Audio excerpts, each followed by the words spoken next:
दोस्तों आज हम क्लास 10th की केमिस्ट्री का पहला chapter chemical reaction and equations उठाने जा रहे हैं। पहले मैं आपको एक बात क्लियर करके देता हूं, मैं हर एक चैप्टर को 5 वीडियोस में अपलोड करूंगा। हर एक वीडियो 5 मिनट या ज्यादा से ज्यादा 6 मिनट तक आएगी।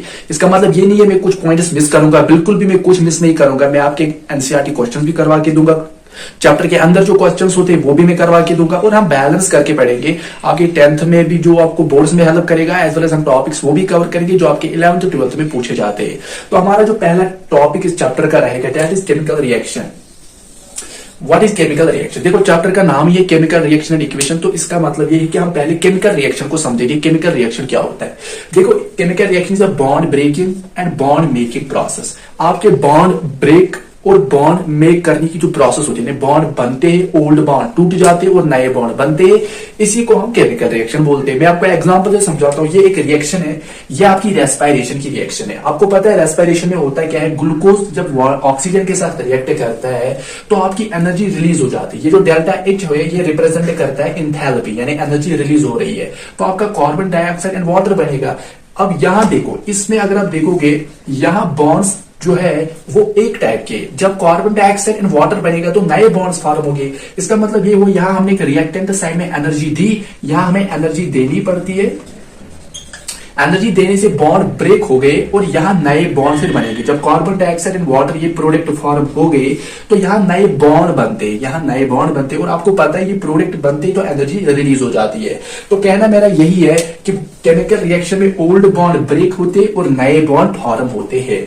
इसके साथ साथ इसमें रीअरेंजमेंट ऑफ एटम होता है। मतलब कॉमन सी बात है, यहां देखो ऑक्सीजन यहाँ ग्लूकोज हाइड्रोजन ग्लूकोज मॉलिक्यूल के साथ है, यहाँ ऑक्सीजन कार्बन के साथ है। कहीं ना कहीं एटम्स अरेंज कर रहे हैं, मतलब पोजीशन चेंज कर रहे हैं, क्योंकि ओल्ड बॉन्ड बन रहे, नए बॉन्ड्स फॉर्म हो रहे हैं, तो एटम्स की भी रीअरेंजमेंट होती है, एटम्स भी रीअरेंज होते हैं।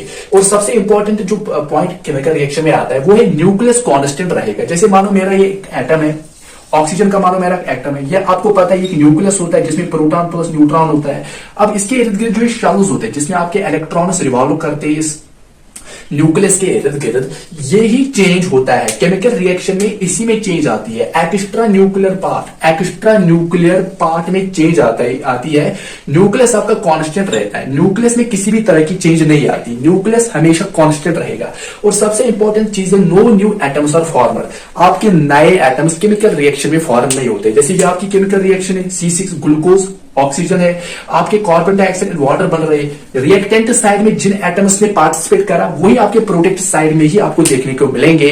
कोई नया एटम फॉर्म नहीं होगा। जो एटम्स ऑलरेडी इसमें थे जिन्होंने केमिकल रिएक्शन में पार्टिसिपेट करा, वही एटम्स न्यू बॉन्ड फॉर्म करके केमिकल रिएक्शन में ही रहेंगे, कोई नए एटम्स नहीं बनेंगे।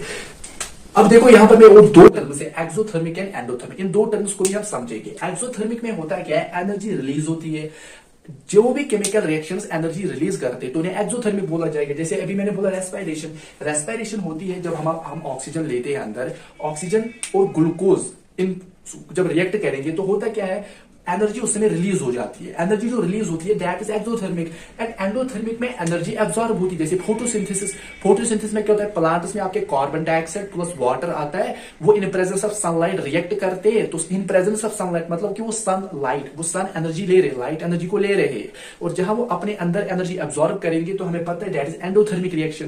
तो this is exothermic and endothermic. 10th की एनसीईआरटी पे सिर्फ इतना ही दिया गया है।